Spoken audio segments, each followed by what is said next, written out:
John Wright is a real estate investor, a real estate agent, a property manager in Ohio. He does it all. Today, we are breaking down why you should consider being a real estate agent if you're also investing. Coming up next in this episode. Welcome to the Cash Flow Happy Hour podcast. I'm your host, Josh Baldovino, and on this show, you can join us live as we interview investors and share how they are increasing their cash flow. So grab a drink and let's get into it.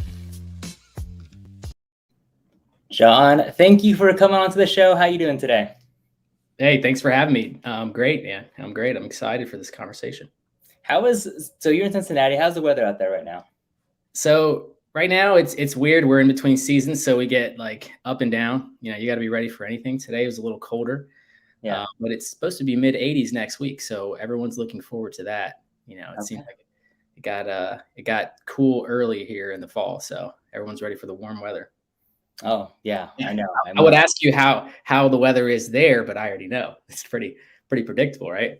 It's pretty predictable, of course. Like everyone from California will say, we need more rain, but that's not like today.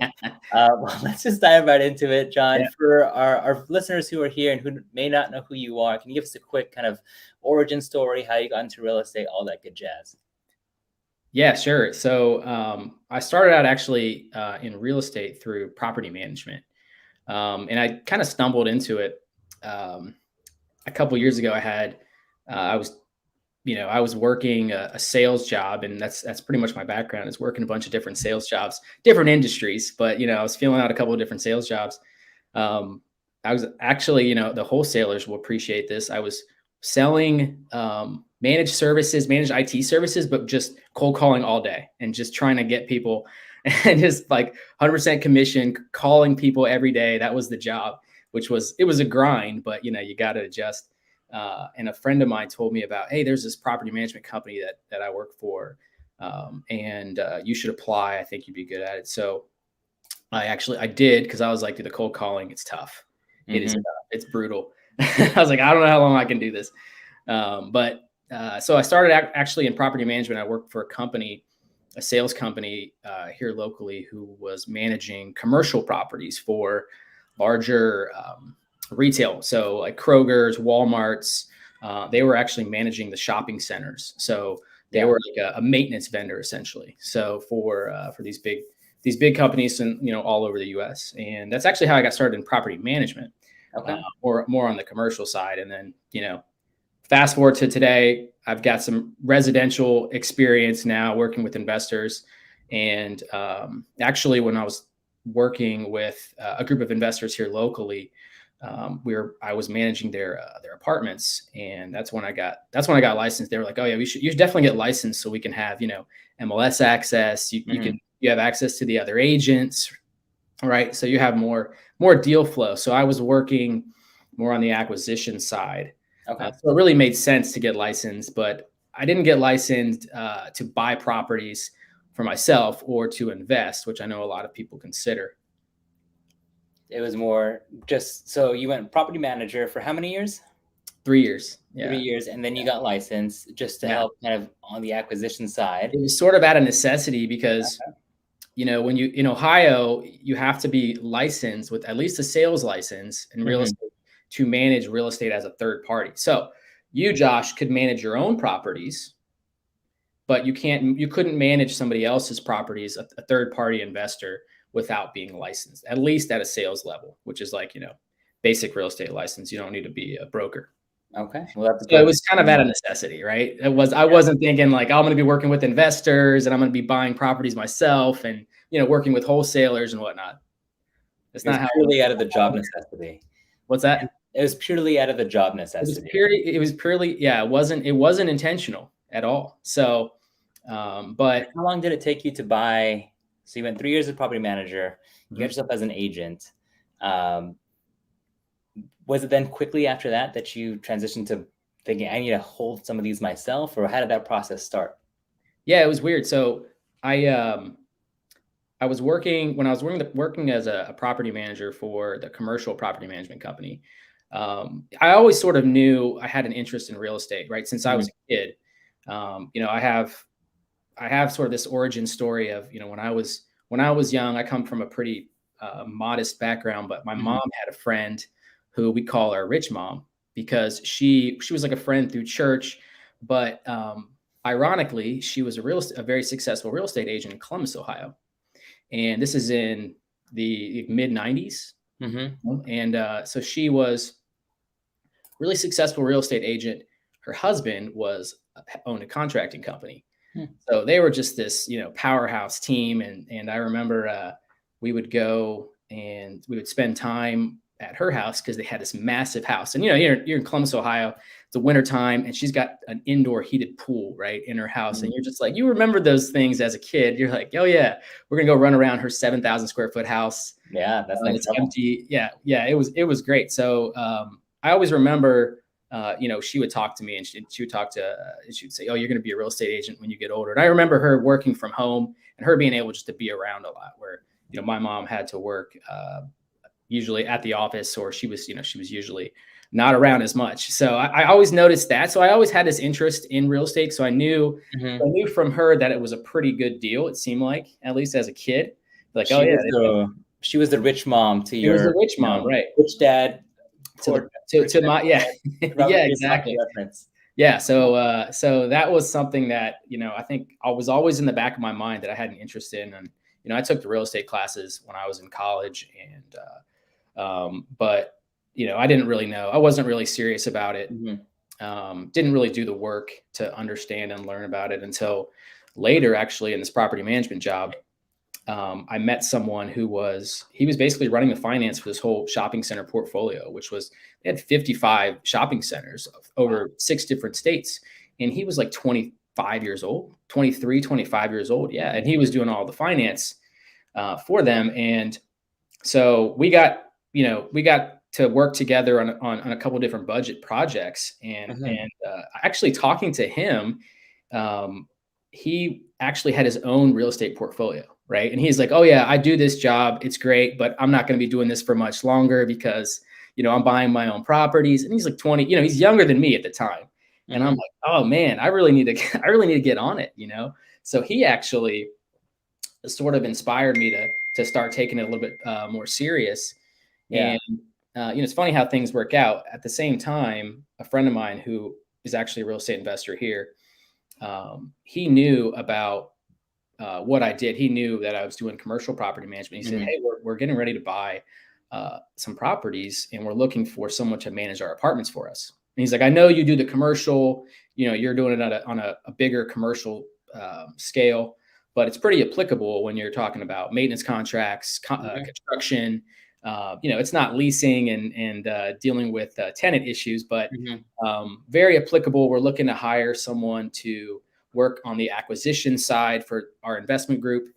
And, I thought, okay, why not? I have the commercial experience and I figured, if I want to be like, the guy that I was working with, I was like, I need to catch up. I need this residential experience on that side. And I like this opportunity working with these investors because, maybe I can learn something from them.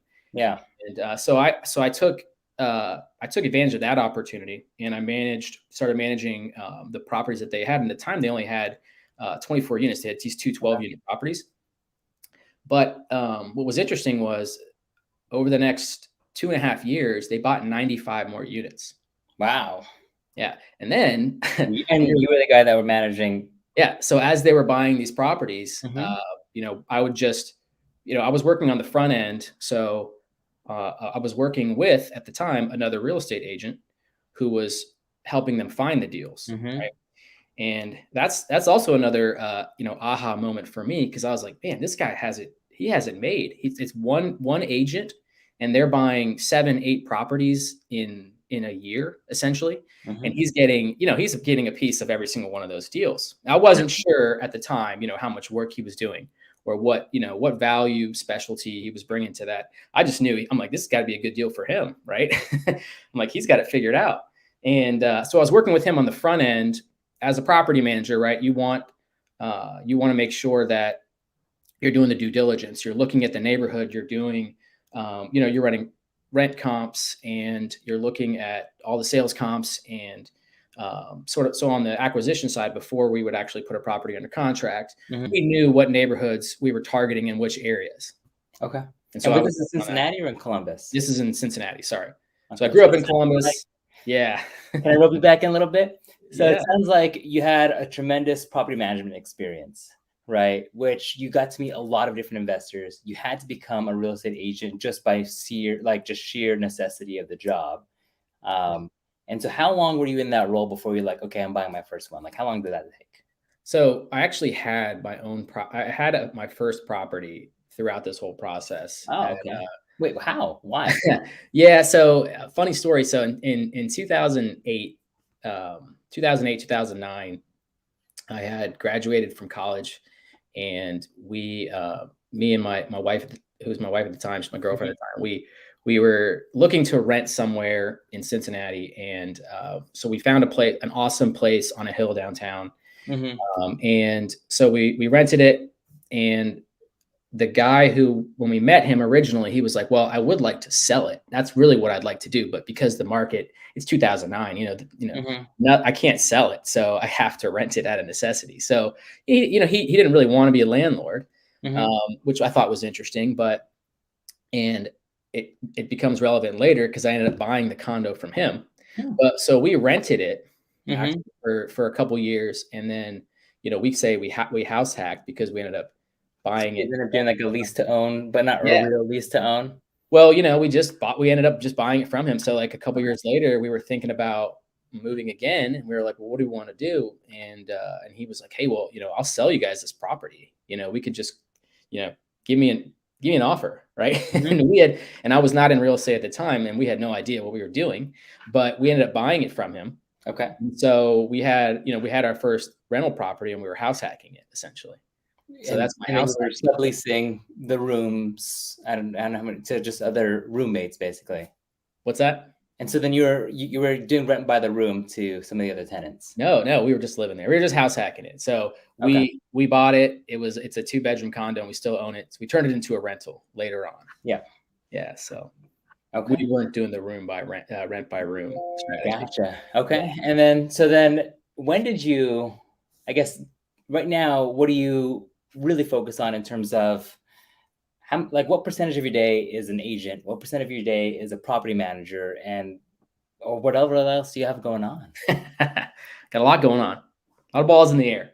I would say, 90% of my time I'm working for other investors, helping them find deals. So specifically what I do for investors, most of them are out of state, is I'm finding deals. A lot of them are on the MLS. I know no one likes to hear that, but they need someone.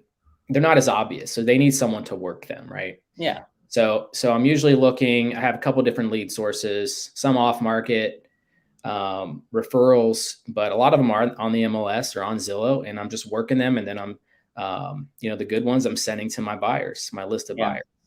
And you had your rental property before you became an agent, and this kind of became your new pivot, right? Is the investor or the agent for investors, right? Is that your main clientele?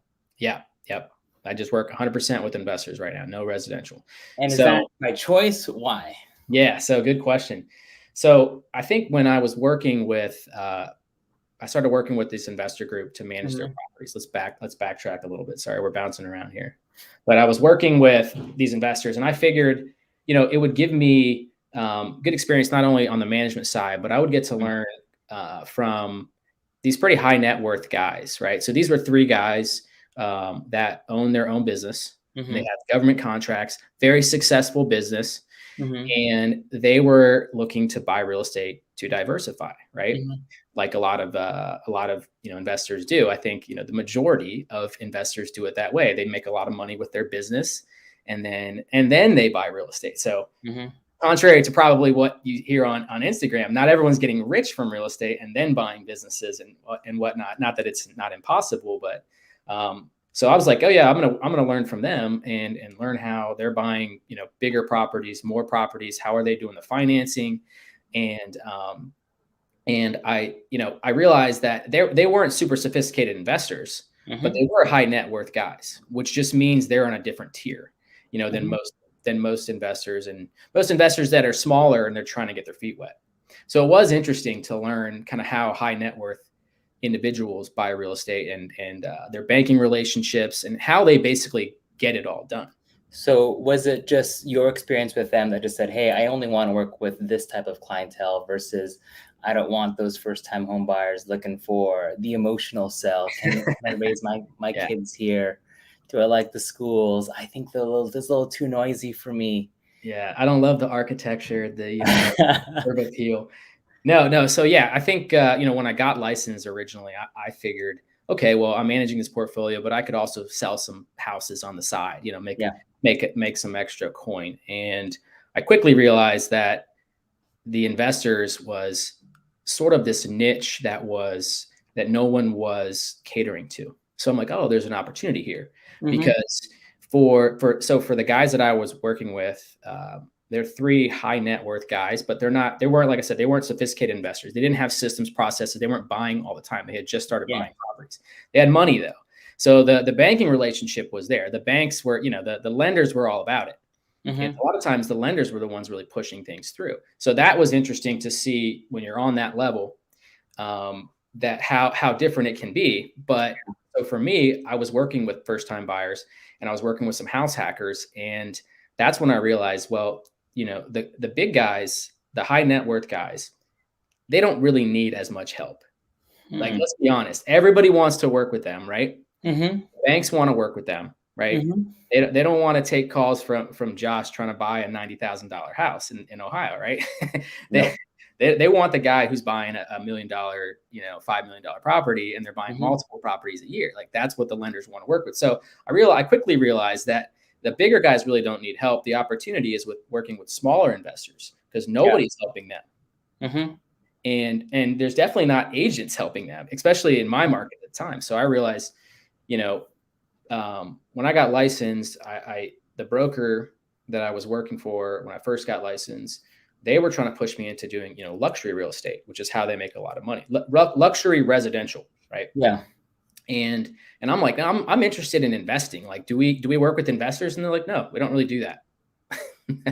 And so I was like, it seems like an underserved market here. Like this could be opportunity if there were investor focused agents who just work with investors, especially smaller investors who are just sort of getting the ball rolling. I mean, I will say, like, when we started in our investing journey, I immediately, and unfortunately, I guess, full transparency for the audience. He's in Cincinnati, right? And he's one of the people that I talked to and connected with in Cincinnati. And we quickly moved right into Columbus. But when I was looking at how many real estate focused agents there are compared to residential, right? It's like night and day. And I'm sure, you're active on Bigger Pockets, like the amount of agents who are active, like actually active on Bigger Pockets, just giving value on the forums. There's some people who are trying to sell their services on there. Right. But like, if you end up being one of the guys, which you post about all the time too, just giving value about the market, about here's what's happening. Hey, here's a connection. Like, there's so much like room in that niche to grow. Yeah. And we're in it every day. Right. And so for a lot of people, if you told them, yeah, there's an underserved market here with the investors, the investor client, there's nobody helping smaller investors. Now, once you get to a certain net worth, you get to a certain, portfolio size, you get 50 units under your belt, the banks start calling you, right? They want to buy, they want you to refinance, they want you to use all their banking products. But you have to get to that point. And so what I saw was exactly that. It was like, I was on Bigger Pockets actually for property management, because I was on the forums, reading what other people were posting about, what do you do in this situation with the tenant, right? What do you do in this situation, here on the property management side? So I was getting a lot of value from the forums on the property management side. And that's when I started thinking, okay, well, I'll start posting, the stuff that I do figure out. And from my own experience, having to evict tenants, right? Or having to do major lease ups, right?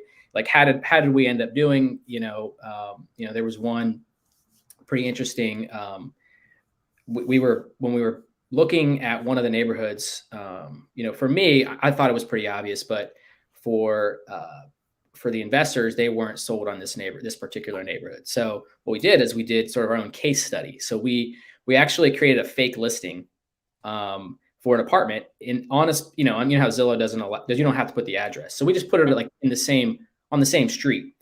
And we were like, well, let's see how much demand there is. Let's see if we put a listing up with pictures of the finishes that we were going to use. They were actually finishes from one of our other apartments. So it's like, this is what it's going to look like when we're done. We'll put the data up there and we'll just see how much the phone rings. We'll see how many applications come in. And so we put up this fake listing and just to see what the demand was, and the phone rang off the hook. Right. And I went back to the investors and say, hey, look, I'm getting applications every day. My phone will not stop ringing. At this price point, there seems like there's some demand. And so we were doing stuff like that. And I was going back to BiggerPockets and I was posting stuff like that because I thought it was interesting, because that's what I was looking for when I was on there originally, looking for, other people's experiences in property management. I will say, let me add on this, because like, to me, this is why I wanted you on the show. One is that because there's so few agents in any market that are actually just sitting there adding value in the forums. And if you're wondering, man, how can I differentiate myself? Is if you understand your numbers and your market to the T, which most, agents say that they do, but if you can actually prove it as you are helping, double check some investors' underwriting, right, on BiggerPockets, or if you get a lead, that is like the best validation for yourself of why some other investors should work with you as boots on the ground as their agent. And then you think about it, right? You're engaging in the forums, and you have, of course, your own personal website or backlink to your brokerage or whatever it may be. And all of a sudden, all of these things are like free backlinks, free organic traffic to you, where it just takes a little bit of time actually engaging and building rapport that nobody wants to do. I would agree. And let's talk about that for a second. You asked me before the show, you were asking about investors versus residential buyers. We were talking about that for a second. And do you really need to get licensed? So if you're an investor, I get that question all the time. And you probably get that question too. From people like, hey, should I get licensed because I'll have MLS access, or I'll have access to the other agents, right? Or even agents at my brokerage, right? And that are doing a bunch of deals. I'll have access to all that stuff. So, the answer is for most investors, no, you do not need to be licensed if you're just buying for yourself. If you're like, I just want to buy 10 properties for myself. No, you can just find an agent. They will, gladly find you properties. They get paid commission, so they need you to buy properties. So you do not need to get licensed. You do not need to go through, the courses and take the test and pay all of the dues just to keep your license active. Find a broker that'll, hire you essentially, and you don't need to go through all that if you're just going to buy properties for yourself, right? What I realized then. What's that? So what is the benefit? Is there one? Is it even worth it? Yeah. So what I was, so for me, my goal was, even with the property management, was what I realized working with these high net worth guys is, man, I learned a lot just from the exposure to them, right? Just from working from them on a day-to-day basis, I learned a ton. And at the time I was working with, like I said, first-time buyers, house hackers, people that were relatively new to investing. But I also occasionally would get some investors who were actually at a lot further level, right? They're very sophisticated investors. They're buying every year. They're buying, properties in multiple markets. And I was somewhat exposed to that type of investor. And that's when I realized that's who I need to be targeting. That's who I want to work with. I need to bring value to those guys. And, although, the first-time buyers and residential buyers, there's plenty of them in each market, but every agent competitively is working for those buyers. So if you're going to get licensed, your broker is going to push you to do residential. And I went through that whole phase and had to learn the hard way. Like that's not why I was there in the first place. I had to learn. No, my focus was to work with investors. I got to find a broker who's focused on investors. And when I finally figured this out, Josh, 8 months, I had 6 figures net in commission. So I think it worked. And then when I would tell people about it that aren't in real estate, they're not in it every day. They're like, oh yeah, but there's investors, but are there enough investors, right? Well, from my experience working with the high net worth guys that I was managing their portfolio for, they bought 8 buildings in a year. They ended up buying 184 units in 3 years. God. The same agent got every single one of those transactions. So without getting into the weeds of like what an agent does, most agents that are new, you're struggling for deal flow. So everyone's like, it may take you 5 years before you get referrals, right? You're going to help a first time buyer. They'll eventually sell their house, and then, they'll let you help them buy their second home. Right. Yeah. And then maybe down the road, 5-10 years later, they may help you, they may call you up and say, hey, John, let's buy a bigger house now, because our needs have changed. Whereas for investors, I'm like, dude, you only need, 5-10 investors that are buying consistently, and you can expedite the process, but you have to bring value to these investors. You can't be like every other agent in the market. You really have to figure out, how can I bring value to these guys specifically?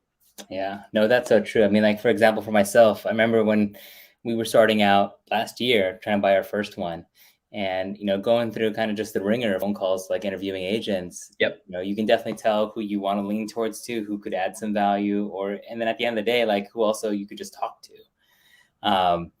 And being small fish, the new kids on the block, not a lot of agents take me seriously. Right. But then again, as I found one agent who could help validate my numbers, then all of a sudden I ended up closing 6 deals with them in the first year. But then you'll never know, like, who could actually be that if you don't continue just to keep adding value wherever you can. And because you took the time to be like, hey, man, you should adjust your numbers like this and like help me fine tune my underwriting. That's why I then spiraled to then do more deals with them. And so, I mean, there's so much opportunity there, right? You found, and you really only need, like, what if you just got that one guy who bought 184 units? Right. Like, and to add insult to injury, the agent who was working with my high net worth buyers was a residential guy. It's going to make you mad. Residential guy. So he wasn't doing commercial deals. He wasn't doing apartment deals. He wasn't working with syndications. And, he just was a residential guy that, they knew from the country club. Yeah. And so he got the deals. And so, interestingly enough, he was the agent on all those deals, but you could argue, what value was he really bringing to them besides just being the guy that they knew, right? Because that's a lot of agents fall into the categories like, well, who do you know? Everybody knows an agent. Agents are a dime a dozen. That's an agent problem. That's everywhere. It's like, how do you stand out as an agent? It's very difficult, right? You have to be an agent who's been doing it for, in my market, 20, 30 years. Some agents they've been in the business, and that's how they get the deal flow, because they're like, oh yeah, if you're in this neighborhood, you call this person, right? Because that's just who everybody knows there. So as a new agent, you're going to struggle anyways getting deal flow. And, for me, I was like, well, it's obvious that nobody's helping these investors. If I focus there, let's see if there's enough investors, right? Let's see if there's enough investors. And like you said, a lot of the investors are buying multiple properties a year. So back to your original question about, like, why would someone like yourself consider getting licensed if you're just looking to buy 10 properties because you want to quit your job? Well, actually, there's a couple different ways you can do this. For me, it was, I wanted to learn from the investors that were further along, right? And you probably have, conversations with people and investors at your meetups, right? At all of the events and all the stuff you do, that you're like, oh yeah, this guy is about 10 years further than me. I want to learn from them. I want to continue to talk to him. I want, but why would he continue to talk to me, right? He or she probably busy. They have their own businesses. They're very successful. They've got properties in all different, countries. Why would they continue to talk to me? So, for me, it was like, well, I want to continue to have exposure to these investors that are further along, and I want to learn from them, just like I learned from the high net worth guys managing their portfolio for them.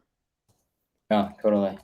And then how about flipping the switch a little bit, since you work with a lot of out-of-state investors, right? Yeah, mostly out-of-state investors, right? So how can you differentiate? Or if I'm a new out-of-state investor and I'm, cold calling you, set up that intro call, like, if I want to make sure that I can get top of your priority list, or at least for you to consider and take me as a new investor seriously, like, what action steps should I take? Yeah, good question. I would say already have the biggest thing for me when I'm talking to new investors is I want to know if they've already had they have the financing figured out. And that doesn't mean that they have to have the pre-qual letter ready to go, even though that would make it a lot easier. Because usually by the time you call me, Josh, I've got deals. Mm-hmm. I've got deals right now that I need buyers for. And I've Mm-hmm. already done the underwriting. Mm-hmm. And we've got contractors and we've got lenders. Everyone's ready to go. We just need a buyer. So by the time you get to me, I'm like, hey, have you already talked to a lender, been pre-qualified, or have you started the conversation with the lenders? And Mm-hmm. so that usually gives me an indication of how far along in the process they are. If you've already bought properties before, right? That's usually one of my first questions. Do you have other properties? Do you have other investments? A lot of my investors that I'm working with right now have already bought properties, maybe 10 years ago in a different market. Mm-hmm. They're cashing out, they're recycling that money, and they're moving to another market. They're moving to a different asset class. They're changing the strategy. Mm-hmm. And so for me, I'm like, that's great. They've already bought, they've been through, sort of, the things you have to kind of go through to figure out. And so by the time they get to me, it's great. Cause then, like I said, I have deals, I have lenders, I have contractors, I've got, property managers, I got everybody you need. I've got everything here for you. But if you haven't talked to the lender yet, if you haven't figured out what strategy you want to do yet, it's going to be hard for you. And a lot of people they probably, at the end of the day, they're just going to talk and they're not actually going to buy anything. Because it's going to be hard if you don't really know what you're looking for. No, that's really good advice. Especially in this market. It's like, you can't just buy based on the property criteria anymore because it's so competitive. You know who's buying now? People that have investors that have strategy. So like, it doesn't really matter what interest rates are. It doesn't really matter. And I know people are going to hate this, but what the price is, because it's not about what we make in year one. This is a 5-year strategy, right? 10-year strategy. And this is, so it's not the same criteria as someone who's just buying like, oh, I need to buy basically like a flip, right? Because that's what, the Burr strategy, it's basically a flip, right? And what do flippers need? They need it to sell today. This year, we need the after repair value. This year, we need those rents to be a specific ARV, right? And so it's very like limiting that strategy. So when I talk to these investors who have been through the process, they bought properties, they've owned them for a while, they're recycling their money. Maybe they bought multiple different markets. A lot of them, they're not thinking about it in terms of 1 year. What is the cash flow now? What can I get if you make these properties nice, right? The Burr strategy, you're basically doing a flip. They're thinking, I'm going to hold this for 10 years. What are my returns going to be over that in that first year or in year 5, in year 10? So it's a different strategy. Oh, I like it. No, that's really fair. So if anyone who's listening who is thinking about moving into a new market and, if you may not have been established in that market, take John's advice when you're reaching out to your agents. One, make sure if you don't have financing in place, then no one's going to take you seriously because you can't actually buy something. So they can give you all the advice in the world, but sometimes Bigger Pockets gives the advice like, oh yeah, build your team right before you actually buy, which I think is backwards because no agent, agents are working on commission. And so if you're doing 5 new investor calls a day, like you're trying to find the one who's actually ready to buy because this market, things move fast, right? Everything in this market moves fast. And so you have to be ready. And that means you have to do the work and talk to the lender and figure out, what, can I get pre-qualified for how much, because by the time you get to me, I may say, hey, Josh, I got a property you can offer on tonight. Yeah. Let's do this. Yeah. I love it. Well, let's go into the last call, kind of just the rapid fire towards the end. Can you share a win and a loss from the last week? Yeah, absolutely. So, a win, I had a great conversation with the lender actually in South Florida. So I don't know if you know, but I'm looking to buy property in South Florida right now. And I had a great conversation with the lender. And we've talked a couple times before, and this is what every investor's got to do, right? You have to have that relationship with the lender. They have to know what you're doing. You guys are working together. And so this week I had a great conversation with the lender down. He lives in Fort Myers. He's located in Fort Myers, but we're looking sort of all over, South Florida. Short-term rental? What's that? Short-term rental? Short-term rental, baby. Let's go. I like it. And what's a Maybe loss? hotels, who knows? Do you have a loss for the week? Yeah, I would say, it's probably what a lot of investors are dealing with is supply chain stuff. With the renovation, we've got I've got a partner here. We're doing a renovation, and we ran into some issues with getting materials, which is probably a pretty common one. Yeah. I mean, we're building out. I mean, it's not materials, but we're building out a short-term rental in Missouri, and we got a couch delayed a month. So, yep. Fun. Okay. This last one, how about what are you looking for and how can people find you? Yeah. So what I'm looking for investors who are, looking for more of a partner, right? So, ideally for me, I'm working with investors to help them buy properties, but I'm also looking for partners, right? Just like, any investor who's done some deals, you realize you team up, you got a lot better chance, right? You can buy more, you can do more. So, what I have set up now here is I have partners who are out of state, and we've worked on deals together. We know we can work together, right? It doesn't have to be, let's get married right away, but it is something that I'm looking for with all my investor clients is like, hey, could we work on a partnership? Can we partner on something in the future? Maybe a different type of deal.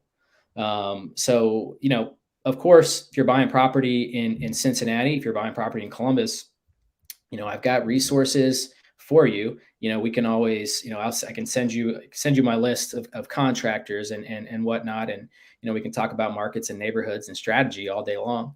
But at the end of the day, that's what I'm looking for is I'm looking for savvy investors who also know, like, you got to team up, that's how you get big. I love it. So for anyone, I know that there are a few people who watch this channel, thank you, by the way, who also invest in Ohio or are looking into Columbus or Cincinnati. And definitely John is your guy. His Instagram is right on, this way. Is right on the screen right here, self_manage_guy. Make sure you at least come up with a financial, if you just reach out to him when you have a pre-qualified letter. And that way, like, he already told you exactly what he wants. But a lot of times people are looking for the rest of the team, and he has it. So take this, run with it. John, anything else you want to leave our viewers today? Well, yeah, I would say, if you're just getting started, it does take education, right? And I think I've learned that is that, I want to be around people who have already done it, because, I'm learning from them, as for myself as an investor, but also just as a business person in general. So it does take time. Don't get frustrated. This is a crazy market, but savvy investors are buying no matter what the market is doing. So keep that in mind. That's very true. Well, John, thank you so much for giving us the insider tips of, do you actually need to be an agent to invest? I'm glad that you found good value for it. I don't think personally myself, I'm ever going to go for that route. So for now, I will just lean on great people like you to help me out. But I appreciate you jumping on today. Yes, sir. It was fun. All right. Well, if anyone else who wants to connect with John, I will leave his links all down below. If you like this episode, please don't forget, I got to do the YouTube thing, right? If you're not on YouTube watching this, switch over to YouTube so you can see your beautiful faces. But you got to like and subscribe, because I got to say that, right? Other than that, I will catch you and John on the next one. Thanks, man.